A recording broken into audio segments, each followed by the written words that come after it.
yung mga paniniwala ng ibang mga relihiyon. Kasi ang dami nang bumalik sa Katoliko ngayon dahil nalaman nila, na-enlighten sila sa totoong aral ng Diyos na iniwan niya dito sa Katoliko. Kasi kung ano pa, kung hindi ko talaga nakita ng Katoliko ang tunay, aalis na ako eh. Hindi ako lilipat dito. Hindi ako lilipat. Bakit ako lumipat? Kasi nakita ko si Mama Mary. Nakita ko ang grabe ang nakita ko talaga ang grabe na love ni Mama Mary doon sa anak niya na si Jesus. Sinasabihan lang namin sa Mama Mary na burikat noon. Boring. So grabe pala, grabe talaga ang namin sa mga Pentecostal. Nilalait namin ang ina ng Diyos. Pero nasa fourth commandment, honor your mother and your father. So magandang umaga po sa inyong lahat at God bless po, Ave Maria. Magandang araw po mga kapuntos, at sa araw na ito po meron po akong tampok na video para sa inyo at sana ay magustuhan ninyo. Kaya sa mga bago pa po sa aming channel, please po don't forget to hit the subscribe button at ang notification bell para maging notified kayo sa bawat video na ilalabas ko sa channel na ito. At bilang kahilingan po ng punto por punto team at naway maintindihan po ninyo, sana po wag nyo pong i-skip yung mga ads sa aming mga video. Sa maliit na bagay na po na yan, malaking tulong po yan sa ating programa at sa ating ministry. Sana po maunawaan po ninyo. Maraming salamat po, kaya wag na po natin patagalin. Simulan na po natin.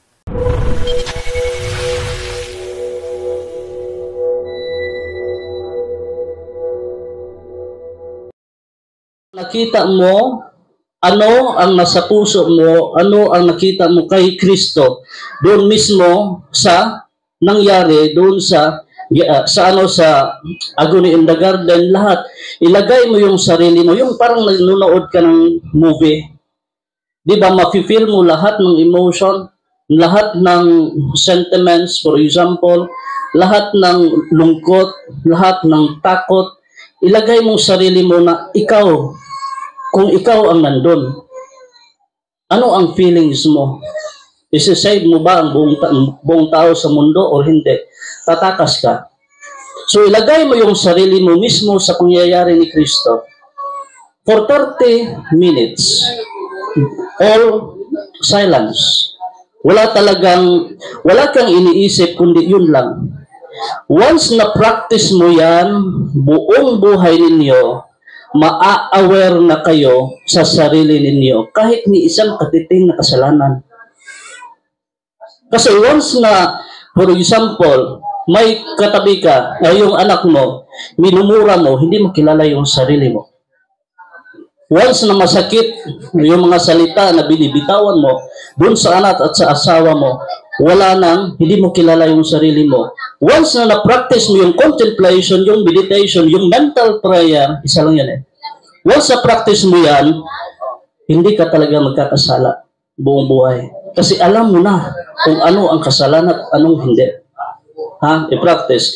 So ano ang opening? Una, yung how did the enemy sneak into the camp? Sa Tagalog pa, paano nakalusot ang kalaban sa kampo na hindi natin napapansin? So una, we invited the enemy in. Paano natin i-invite yung demonyo na makapasok sa buhay natin? We invite the enemy in by the way of one, occultism. Number one is occult people. Ang occult people, sino-sino po yan? Yung mga albularyo, manghuhula, feng shui expert, medium, mantatawas, manghuhula, naghihilot na may bulong, yung ihipan ka, sa Bisaya, tayhop, o tawalan, sa Bisaya. So once na nakapunta ka niyan, sigurado po, makokontaminate ang buong pamilya ninyo, hindi lang ang buong pamilya ninyo, kundi pati ang bahay ninyo. Bakit? Kapag ka napunta ka sa albularyo, ang ibibigay pala nila, hindi kagalingan. Gagaling ka talaga. Pero magkakautang ka doon mismo sa mga spirit guides o abyan. Kasi ang totoo na albularyo may abyan. May abyan na demonyo. Kung marami na ang nag-surrender dito, yung guard natin doon, albularyo yan. Ako ang nakahandle niyan. Nag-react yan, nag-surrender yan, nag-wild yan. Dahil sa ang dami ng mga anting-anting na nasa buhay niya. So, albularyo, kapag ka pupunta ka doon, nagbibigay ang mga albularyo ng mga demonyo sa inyo. Kaya pagdating nyo sa bahay, contaminated na kayo galing doon, pagpunta ninyo sa bahay, ang buong bahay ninyo nagiging contaminated din. So, nag-invite ka ng demonyo doon pa lang sa pagpunta mo sa albularyo. Ang dami mo nang dinala na karga-karga na demonyo sa bahay ninyo. So, ano nangyayari? Ang dami na mga sakit na hindi nyo alam kung saan nagaling. Nagpupunta kayo ng doktor, kinabukasan, next week, next month, pupunta kayo ulit sa albularyo. Tingnan nyo, sa amin, sa awa ng Diyos, kapag nagdi-deliverance kami, minsan lang, may natural kasi na illness. May natural at saka preternatural. Ang preternatural, kapag nag-deliverance ka, nandun ka sa grasya, sa sakramento nagpupunta ka, nawawala yan, yung mga sakit na galing sa demonyo.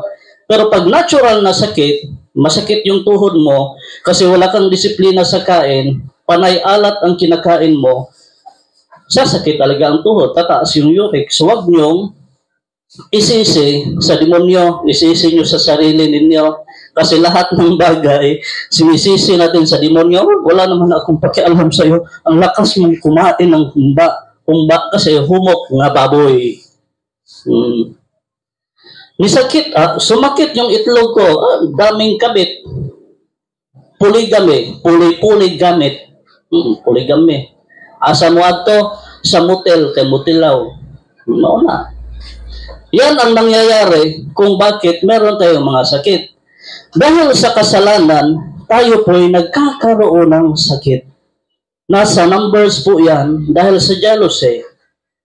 Dahil sa inggit, si Miriam binigyan ng sakit ng Diyos na leprosy. So dahil pala sa kasalanan natin, nakukuha pala natin ang ating mga sakit doon mismo sa pagtalikod natin sa Diyos. So sa susunod, yung mga feng shui expert, yung mga, for example, ganito ang bawal ang ganito na pintuan, at saka ito, parang ano ba, nagkaharap. Kasi pagkapasok ng grasya, lalabas doon sa kabila. Grabe naman. No, bakit lalabas? No, kasi, pag nakakita ka ng maganda na t-shirt, labas talaga lahat ng pera. Wala kang kontrol, labas talaga lahat yan. So mga medium, yung mga medium, hindi po medium, large, extra large, ha? Hindi yan. Ang medium, yung mga medium ay pinapasukan ng mga mamamere, pinapasukan ng Santo Niño, pinapasukan ng anghel. Hindi po papasok ang mga anghel at demonyo, anghel, mamamere, Saint Michael sa katawan natin kasi pure spirit sila. Meron silang respeto sa mga tao, sa buhay natin. So hindi po sila papasok. Ang pumapasok lang dyan yung mga demonyo. Nagpapa-escape lang po sila dyan. Ang susunod, occult things. Ang occult things, yung mga Buddha, dragon, Santo Niño de Palabo, yung green, yung lahat ng mga Santo Niño na may bit-bit na mga pera, may bit-bit na grapes, palang nagtitinda eh.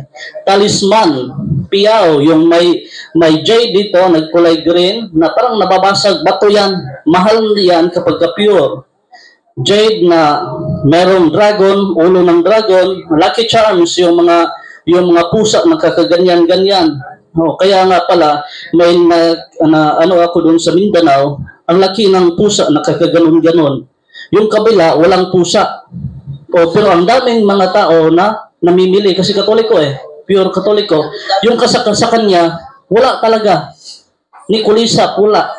So, anong ibig sabihin nun? May epekto ba yung mga lucky charms na nilalagay nila? Wala. Nag-i-invite kasi yan ng demonyo sa buhay ninyo. Yun, kapag ka ganun, meron na kayo,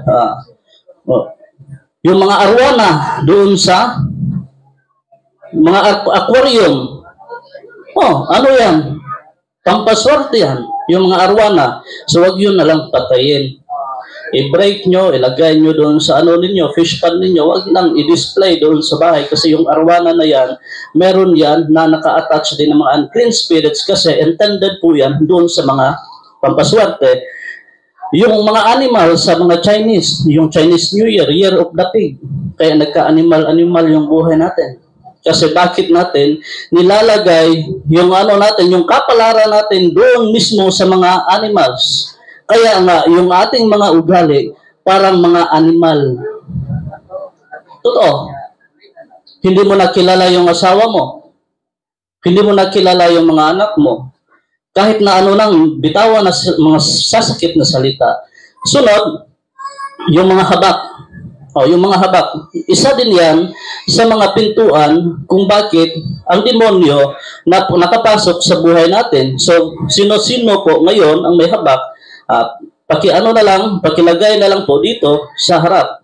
Kasi, sabi dito sa Deuteronomy 18:10-12, huwag makatagpo sa iyo sinumang nagsusunog sa apoy ng kanyang anak na lalaki o babae bilang handog ng manghuhula o mangangaway o engkantador, mangkukulam o gumagamit ng anting-anting o nagpapagamit sa masasamang espiritu, mga salamangkero o sumasangguni sa mga patay, sapagkat sino mang gumawa sa mga bagay na ito ay kasuklam-suklam sa Panginoon at dahil sa mga karumaldumal na gawain ito ay pinapalaya sila ng Panginoong Diyos sa harapan mo. So, ibig sabihin pala nito, karumaldumal pala sa Diyos ang mga ganito na mga occult things. Kasama na dito ang mga anting-anting. Ang karumaldumal, grabe na po yan na salita, di ba? Karumaldumal, yung sa Bisaya, meron ding term na gikasilagan sa Diyos. So, grabe pala ang galit ng Diyos doon sa mga gumagamit nito. Kaya pinapalayas ng Diyos sa harap nila yung mga tao na gumagamit nito. Kaya pala, hindi naririnig yung mga dasal natin na sa Isaiah 52:9, yan, nakalimutan ko. Basta kung magdarasal ka na meron kang kasalanan na mortal, hindi na maririnig ng Diyos yung mga hinaing ninyo. Huwag niyong isisi sa Diyos kung bakit hindi natupad yung mga dasal ninyo. Dahil sa kasalanan ninyo. Hindi naririnig ng Diyos ang mga dasal ninyo. May example ba dito sa Biblia? Meron. Doon sa Genesis, kung naano ninyo, nung natandaan ninyo, tinawag ng Diyos si Adan at si Eva, Adan at Eva, nasan kayo? Bakit?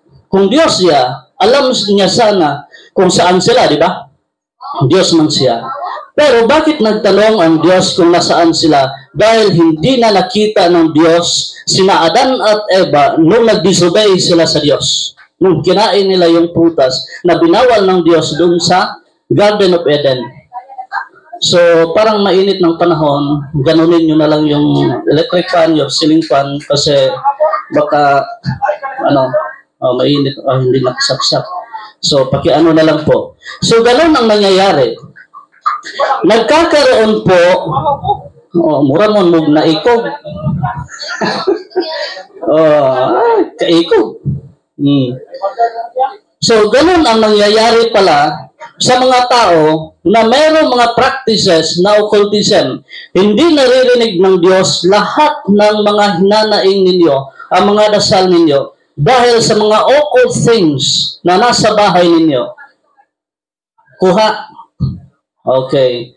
So, kung ano ang nasa bahay ninyo ngayon, ilabas nyo na yan at i-break. I-deliverance, sunugin, ilibing, huwag itapon na lang sa kahit saan-saan, baka mapulot ng iba. Yung mga dragon, yung mga Buddha, yung mga malalaki yung tiyan, yung mga elepante na nasa bahay. Kasi more on, pampaswerte. Yung mga ano, yung mga daga na galing sa mga Chinese. Kaya parang maraming daga sa inyong bahay. Maraming natural mayang daga. So, ganon. So, yun ang nangyayari. Sa sunod, occult places. Yung occult places, yung mga pinupuntahan natin ng mga bundok, for example, ay, may bundok ng Banahaw. Oh, magcha-charge tayo doon. Kasi kapag pumupunta tayo doon, magkakaroon tayo ng kapangyarihan. Pumupunta din tayo sa mga occult places na hindi natin alam. Ito, bakit hindi natin na-appreciate yung ating pananampalataya? Hindi nyo alam yan. Ganito ang nangyari. May ina, binigyan ng kaindi yung bata. Binigyan niya ng kaindi. So, anak, kainin mo to. Kinain ng bata, mga bata pa, mga 3 years old, marunong na magsalita. Sabi ng bata, Ma, ang dami mong candy na iba't iba ang flavor. Bakit pares-parehas silang lasa? Anong sabi ng nanay? Hindi mo ba tinanggap ang wrapper? Tinanggal ang wrapper? Sabi ng bata, hindi. Yun pala. Ang pananampalataya nating Katoliko, nakabalot sa superstitious belief. Kaya pala, hindi natin na-appreciate yung doktrina natin na binigay ng Panginoon. Hindi natin na-appreciate yung turo ng simbahan dahil sa occultism, dahil sa superstitious belief. Ang daming naka-attach. For example, may kapilya doon sa bundok. Saan naman, sino naman ang may-ari? Albularyo. Anong ginagawa natin? Pumupunta tayo doon. Kasi mayroong himala. Hindi himala ang naka-attach doon, kundi yung mga abyan at unclean spirits nila. Nagtatago sila sa mga statwa ng mga albularyo. Kasi kahit na pa ang blessing ng pari niyan, basta niritualan nila ang mga images na yan, demonyo ang nakatira dyan. Kasi hindi pure ang inyong intention, hindi pure ang inyong doktrina, hindi pure ang inyong pananampalataya. Once hindi pure, ang mga demonyo pumapasok sa mga bagay na akala mo galing sa simbahan. Ang demonyo kasi hindi sila nagpapakilala sa atin. Kaya nga sa occultism, ang meaning ng occultism is secret or hidden. Hindi kagaya natin na gusto tayo magpasikat, makilala ka agad sa buong mundo. Ang mga demonyo, ayaw nilang magpakilala sa atin. Bakit? Gusto nila na atake sila sa pamamaraan na silence. Sa pamamaraan na tahimik. Para silang mga anay. Akala natin okay yung poste, pero pagtusok natin, nandun pala, butas na ang poste. So ganun ang ginagawa ng mga demonyo. Hindi sila nagpakilala. Once makilala natin sila, kung paano sila atake, doon po, bibitaw sila sa buhay natin. Aalis sila sa bahay natin. Bakit? Kilala na natin sila. Pero una, kilala ninyo muna yung sarili ninyo. Sunod, yung mga diwatahan, yung mga occult places, yung mga palaya natin, na inaalaya natin ng mga inaalaya natin ng mga pagkain sa mga diwata. Nagdangkoy-dangkoy sa Bisaya. Yung haunted places, pumupunta tayo sa mga haunted na lugar para yung ghost hunting, delikado po yan. Yung mga ghost hunting, delikado yan. Yung mga merong third eye, kinukonsult natin na, ay bro, saan pala nakatago ang demonyo sa bahay namin? Nandun sa CR, nandun sa ilalim sa kama. So once na nagkukonsulta kayo doon sa mga tao na yan, mag-a-attach yung mga unclean spirit sa inyo, nagkakautang kayo kasi nagtatanong kayo sa kanila.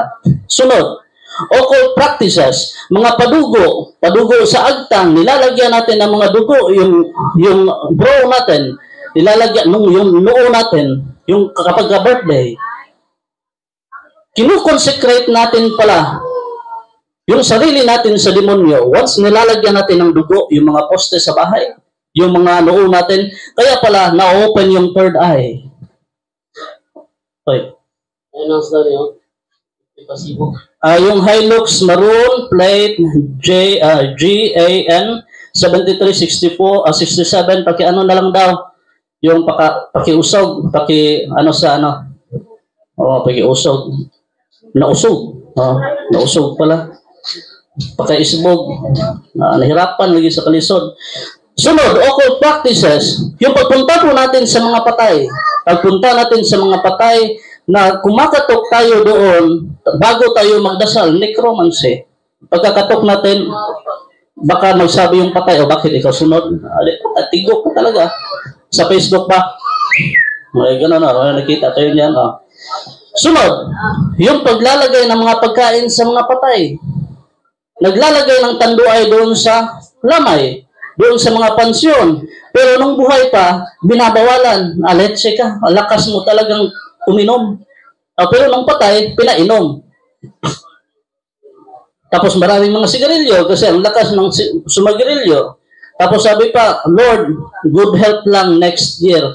Pero hanggang umaga, lasing. Good health yan. So, ang dami natin mga practices, yung mga astrology. Sa astrology, hindi tayo naliligo tuwing Martes at Biyernes.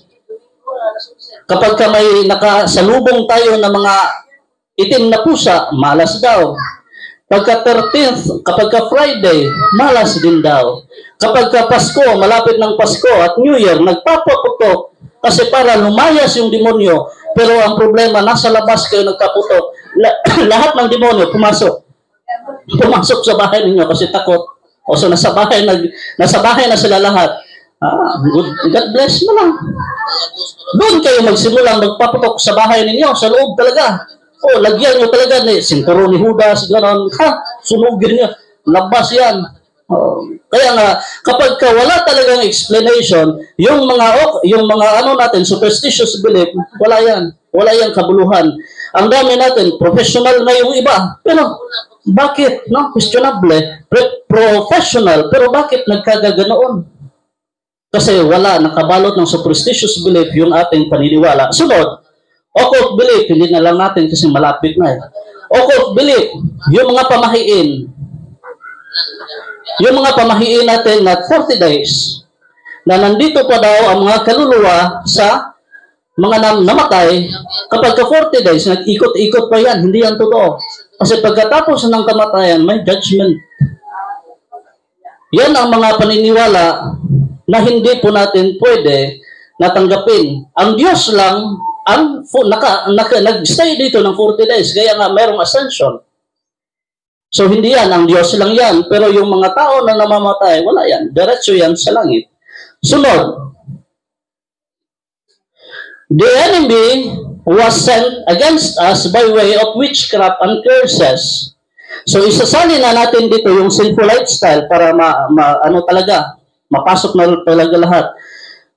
Through witchcraft or kulam, yung iba curses, wag niyong i-curse yung mga anak ninyo kasi mabigat ang curse ng nanay at tatay. Epektibo po yan. Automatic, 100%. Kapag sinabihan mo yung anak, maghihirap yung buhay mo. Kapag pinakasalan mo si Tarpulano, maghirap talaga yung buhay niya. Kasi effective yung curse na binitawan nyo. Yung malediction, yun ang curse. Sinasabihan mo yung anak mo, buang ka. Pagdating ng panahon, mabubuang talaga yan. Kaya huwag yung i-curse yung mga anak ninyo. Kasi delikado po. Yung mga evil eye, yung sa Tagalog pa yung usog or balis or buyag sa Bisaya. Yung evil eye, yung sumakit yung tiyan mo kasi sinabi na, ang ganda mo, sumakit yung tiyan mo. Tapos anong gamot nyo? Laway. Ganun kagad. Nawala, nagkautang tayo niyan sa demonyo. Kasi witchcraft din. So anong gagawin nyo? Inom kayo ng exorcism oil. Ginagayuma, may pasyente ako kahapon, ginayuma ng manggagamot. Nagkaroon sila ng contact, silang dalawa. Kasi ginayuma, natulala na siya, hindi niya alam na inano na pala siya. Yung nirape na pala siya ng albularyo. Ang dami nang nangyari dyan, mga albularyo, ginagayuma nila yung mga pasyente nila. Sabi nila, nagkakagusto yung abyan ko, yung mga spirit guide ko sa iyo, pero siya pala ang may gusto. Yun, ganon. Sunod, kinukuhanan ng buhok at picture. Nilalagay doon, kinukulam, ito, tusukin ko, yan. Meron ako na kamag-anak na nasa Saudi. Mabigat yung pakiramdam niya. Walang finding sa doktor. Ginawa ko, sinendan ko lang ng mga prayers. Nagpa-bless siya ng olive oil through online blessing. So, nung nangyari, sinuka niya, maraming buhok. So, sa sunod, we sought and joined the enemy, yung subjugation. Dahil po sa bigat ng occultism, anong ginagawa natin? Pumupunta na tayo. Pinili na niya na sumali sa demonyo. Mayroong iba niyan, hindi siya manggagamot. Pero pagdating ng panahon, nagiging manggagamot na siya. Sumali doon sa mga umalis sa Katoliko, nagpunta sa ibang relihiyon. Ako, Pentecostal ako noon. Yung bahay namin, simbahan nila. Pero dahil po, sa turo ng simbahan, bumalik po kami sa Katoliko. Yung mga nagiging atheist, hindi na naniniwala sa Diyos. Sunod, simple way of life. Manhid na din. Manhid na sila sa simple way of life. Ang dami na nilang ginawa ng mga kasalanan sa buhay. Wala na siyang konsensya. Bakit tinawag yung konsensya? Kung sin siya. Di ba? Kung sin siya. Muna gitawag siya na konsensya. Kapag nagkagawa ka ng kasalanan, makokonsensya ka, kaya sin pala. Nakokonsensya ka kasi ang Diyos mismo nasa loob ng buhay mo. Kapag wala ka ng konsensya, yun po, na ano ka na sa kasalanan, nalulong ka na sa kasalanan. So, palatandaan ng gawa ng mga diablo, palatandaan ha, Brad, wala ako ng occult, wala akong superstitious belief, wala ako lahat niyan. Pero, palatandaan yan ha. So ano pala ang palatandaan yan? Kung wala ka noon, hindi ka nakapunta ng albularyo, lahat-lahat ng binanggit ko wala. So, una, hiwalayan. Walang pag-uunawaan. So yun pala yung paghihiwalayan ninyo doon sa asawa. Pumunta ng kabit, pero yung kabit, 6 yung anak, pero yung original niya isa, doon siya sa kabit. Yan ang problema natin eh. Nagdadagdag tayo ng problema sa buhay natin na wala naman sana tayong problema yung sa legal natin na asawa. So, ang daming nangyari yan na nagkaka-crush doon sa 10 na ang anak. Gusto niyo yan? Na 2 lang anak niyo na nagkaka-crush ka doon sa 10 na ang anak. So, grabe ang kasalanan. Walang pag-uunawaan. Paalisin sa, yun. Sunod, sisihan, nagtutulakan. Parang si Adan at si Eva. Ay, si ano kasi si Eva kasi, pinakain ako ng hindong prutas. So, yun ang nangyayari sa buhay natin. Nagtutulakan tayo, yung asawa natin, ang binibigyan natin ng diin.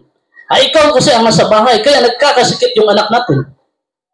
Nagkakaroon ng trauma yung anak natin. So, yun ang ginagawa natin, yung nagsisisihan. Karahasan, yung murder, violence, pambubugbog sa asawa, hurting anyone, namamalo sa anak.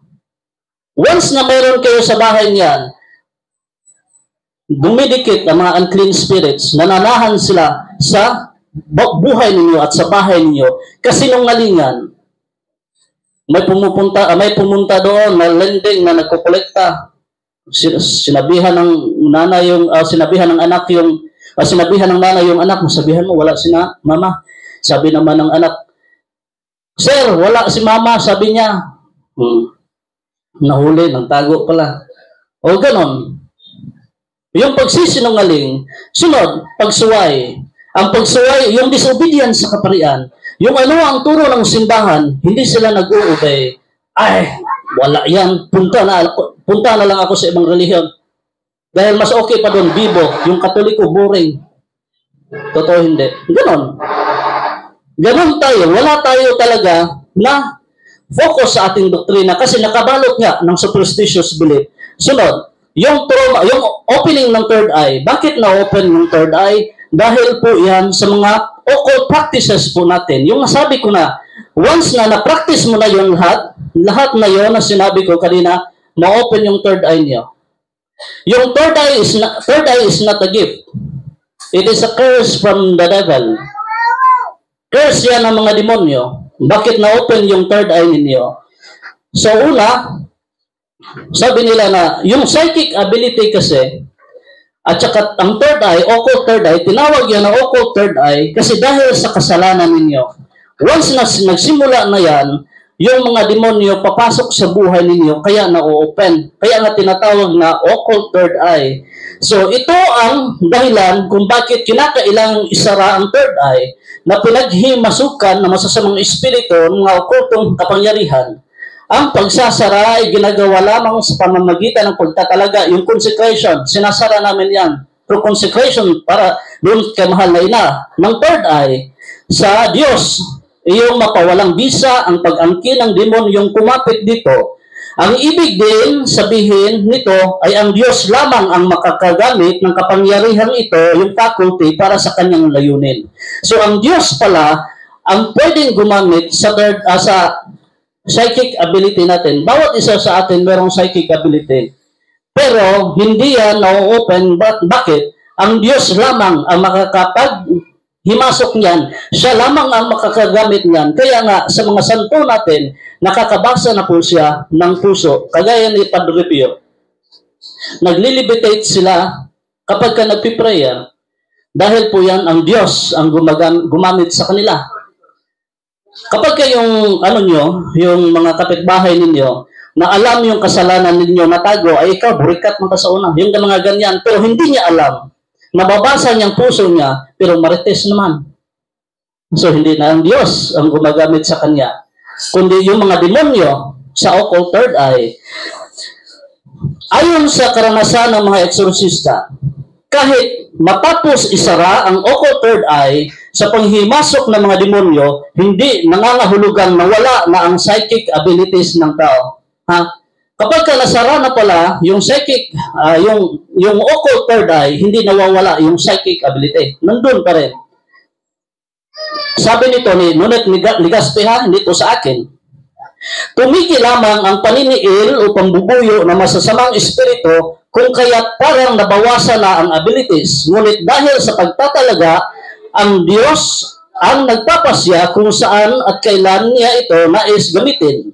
Ang closing of third eye ay pagbawi lamang sa pag-angking muli ng Diyos sa third eye na dating nasa kapangyarihan ng demonyo. So, binabawi ng Diyos ang okulto na third eye. So, paano po natin isara? Dapat po natin una isara yung nabanggit ko kanina. Yung occultism. Once na masara natin yan, yung superstitious belief, yung mga traumas natin, hindi na makakapasok yung demonyo. Kasi kahit anong sara ng third eye natin, pero nandun pa tayo sa occultism o superstitious belief, open pa rin yan palagi.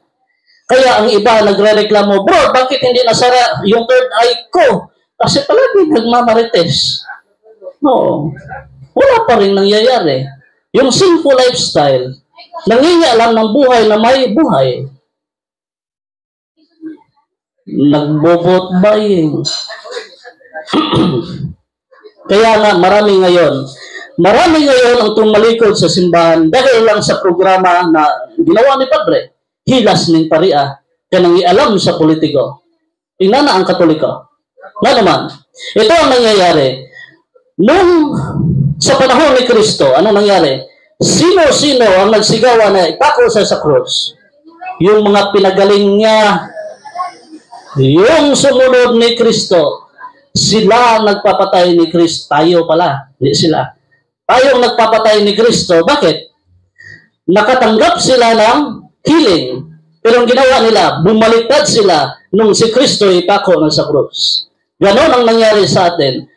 Si Kristo nang himasok doon sa politika ng mga Pariseyo. So anong ginawa ng mga Pariseyo? Nangingialam si Kristo. Di ba? Ganon ang nangyari sa atin ngayon. So anong nangyayari ngayon sa komunidad? Nangingialam yung pare na yan sa politiko. Magmisa na lang siya. Magmisa na lang siya na walang politiko. Bakit si Kristo? Nag-preach ba siya na walang kasamang Pariseo? Nandun. Pumunta siya sa templo. Anong ginawa ng mga Pariseo? Nagtitinda. Yung mga nagtitinda doon, yung mga nagtitinda ng mga iba't ibang uri ng mga tinitinda. Anong ginawa ni Kristo? Tinapon niya lahat ng mga mesa. Nilatigo niya lahat ng nagtitinda doon. Bakit? Wala silang modo. So anong nangyari sa mga Pariseo? Nagalit sila. So ayaw pala ng Diyos yung neutral. Ang daming demonyo na bumagsak sa impyerno sa lupa dahil neutral sila. Silent sila. Wala silang balingbing sila. Wala silang both-sided sila. So once na neutral ka, itatapon ka talaga sa impyerno. Kapag ka nag-vote buying ka, ako noon. Ganun ako. Tumatanggap ako noon. Kasi hindi ko alam. Ang mortal sin yan. Yung iba na mga politiko, nanalo, nagpa-thanksgiving. Pupunta talaga kayo ng impyerno yan. Ang dami ngayon, ayaw na nila ng kaparian tumatalikod sa Diyos once na mayroon ng pera. 3,000 lang ang matanggap, tapos bigla lang nawala. Manghingi ka doon sa mga politika na tulong, nakatanggap ka na naman. Di ba? Sunod, yung trauma ng bata. May 7, trauma, 7 most common of childhood trauma. So, kailangan po natin yan na malaman para sa mga anak natin, yung ACEs, Adverse Childhood Experience, so wala pang 18. Ang dami na palang childhood na, yung mga experiences na hindi natin napapansin na binibigay natin sa anak, pinaparanas natin sa anak. Una, abuse. It's either sexual abuse, or inaabuso natin sila, yung ginagamit natin yung mga anak natin para magkaroon tayo ng pera. Yun, mga abuse yan. Yan ang traumas ng mga bata. Huwag nating iiwan yung mga anak natin sa hindi natin kilala. Kasi ang dami nang nangyari ngayon na hinihipo yung private parts nila, inaano sila ng mga tito nila, minimulestya sila, kahit nasa kapitbahay, ano nangyayari? Yun, nagkakatroma ang bata. Isa din to sa mga openings ng demonyo. Kaya marami ang pumupunta dito na napupusas dahil po sa trauma. Sunod, neglect. A deficit in meeting a child's basic needs. Gutom ako. Ay, tumahimik ka. Busy ako. Anong nangyayari sa mga anak natin? Wala na. Nawawala na sila ng trust sa atin. Ginugutom natin sila. Hindi ibig sabihin na i-spoil natin, bigyan natin sila kung nasa 3 years old pa sila, 1 hanggang 3, hanggang 4, 5, ibigay natin sa kanila. Dahan-dahan natin. Mahalin po natin yung mga anak natin. Kasi once na inaabuso mo yung anak mo, pinapalo yung anak mo, anong mangyayari sa atin paglaki niyan? Mamamatay kayo na walang kasamang anak. Ang dami nangyari ngayon na pinapabayaan yung mga nanay nila doon sa kalsada, pinapabayaan nilang nanay at tatay nila na sila na lang mag-isa. Dahil, ano ang nangyari? Dahil sila pala, binubugbog pala nila ang mga anak nila. So walang pagmamahal. Gumaganti yung mga anak doon sa mismo na tatay at nanay. So neglect, walang nakaprovide, hindi sila nakaprovide doon sa mga anak nila sa pagkain, sa damit, sa bahay, educational support, medical assistance. Some common neglect, abandonment, irresponsible supervision, severe punishment, walang appreciation doon sa kanilang mga anak. Yung mga anak nila nakatanggap ng medal. Pagdating sa bahay, may medal ako. Bigas na lang sana ang dinhala mo. Nakakain ba yan? So hindi natin ina-appreciate yung mga anak natin dahil sa mga nila, yung sa mga awards nila, yung sa ang nakamit nila sa buhay. So dapat po natin i-appreciate yung mga anak natin kahit sa konti na bagay. Kapag kayong bata, nag-edad na ng 2, di ba? Tumatalo na yan, yehey! Tapos sa kabila, ulog-ulog. Mga ganyan. Oh, di ba? Oh. So dapat po natin i-assist yung mga anak natin kasi ang dami na nga pumupunta dito na dahil po sa trauma, nasasapian na po sila ng demonyo. Kung sa Bisaya, sapian, dato, yun. Sapian man. Kaya nga napuposes yung mga anak natin. Kapag nagkasala yung anak, hindi pinapakain. Hindi po dapat ganoon. Kapag nakabasag lang ng pinggan, pinapaluhod na munggo o asin. Kapag ay ganun talaga bro, kasi yun naman talaga ang practices natin noong una. Huwag po nating i-compare ang noon at saka ngayon. Kasi hindi yan pwede. Kasi ako bro, ganito ako noon. Dapat ganito din ang anak ko. Huwag na huwag po ganon. Yan ang turo ng Santo Pa, yung sa may kasi yan, tinitingnan ng simbahan kung ano talaga ang yung mga santo. Ang mga santo, tayo pala, meron tayo na kapasidad, your ability, na paano natin maging banal ang buhay natin sa pamamaraan sa sarili natin. Hindi ibig sabihin, meron tayong mga santo, ma-imitate natin yan, pero hindi pwede na si Saint Jerome, pwede ko na maging Saint Jerome din ako. So meron tayo na sarili na pamamaraan na magiging santo na kagaya niya. Pero hindi natin makukuha kasi yun ang ginagawa natin. Dapat na parehas ako sa anak, yung sa anak ko, dapat parehas sa akin. Tayong lahat, parehas tayo ng kalamansi, di ba? Orange, dalandan, mga ganyan. Parehas lang na pamilya. Pero kung ako ang lemon, hindi pwede na gagawin ko yung anak ko na orange. Kasi magkaiba ang lemon at saka orange. So may pamamaraan siya na magiging lemon sa buhay niya. Ako, orange ako, dapat siya tumubo na lemon. Hindi pwede na magbunga siya ng bunga ko. So huwag i-compare yung mga anak natin sa iba. Buti pa yung kapitbahay mo. Ngayon, yung sima na, or teacher na, hindi pwede. Huwag ninyong i-compare yung mga anak. Mental health issues, yung severe depression, dahil po sa galit natin, dinidiinan ng galit natin yung mga anak natin, hindi na sila lumalabas sa kwarto.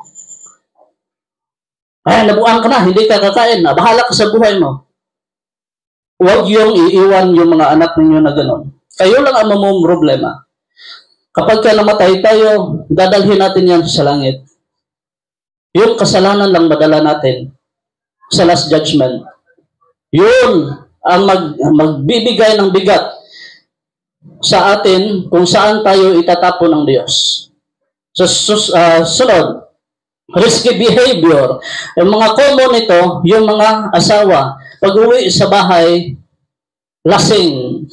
Nagwawild, binubugbog yung asawa at saka anak. So kung uminom kayo, pakonti-konti lang. Kasi ayon sa mga doktor, ang 1 hour, ang kayang i-process ng liver for 1 hour is 1 glass na alcohol. Kapag lumampas na yan ng 20 cases of beer, patay. Matutuyo talaga yung atay ninyo. Sunod, serious injury. Yung mga bata, yung sa car accidents, yung fall, yung animal bites, yung nakagat ng aso, natutroma ang mga bata niyan, yung malapit malunod. So yung mga anak natin, hindi po natin pabayaan. Dapat nasa mata po natin yung mga anak natin. Pero hindi pwede na yung grabe ka naman kay stricto. Halos yung anak mo hindi na mag-asawa. Kasi ang asawa, yung mama na ang magpipili kung sino ang aasawahin. Kasi dato to. O si Tapulano kasi may isang malaki ang ektarya na tubo. Akala mo sa anak mo, patatanin mo doon. Grabe. Yan. Yung serious illness, yung mga anak natin na nagkakasakit, hindi natin dinadala sa doktor, dinadala natin sa albularyo. Natutroma yung anak natin. Kapag ka nagkukumbulsyon ng anak, dalhin sa doktor. Yan talaga ang process namin dito. Pagka pumunta ka lang dito na masakit yung tuhod mo, umuwi ka na lang. O kung yan lang. Kasi, kaya nga sabi ko kanina, natural illness at preternatural illness. So kailangan po na kapag ganyan ang sitwasyon, ang purpose po natin dito is conversion. Huwag kayong magpatrap sa healing. Magpatrap kayo sa conversion sa sakramento. Kasi once walang healing, walang sakramento, walang conversion at sakramento, walang healing na mangyayari sa inyo. Anong sinabi ng Diyos? Nung pinagaling niya yung mga may sakit, anong sinabi niya? Lakaw o gayon na pagpakasala. Di ba? Humayo ka at huwag na magpakasala. So yun ang sinabi niya. Yung healing pala, doon pala sa conversion. So yung pinunta lang dito, ang pinunta ninyo dito is healing lang. Wala talaga. Kung ayaw ninyo magbago, walang conversion. Mas marirretaliate pa kayo ng demonyo.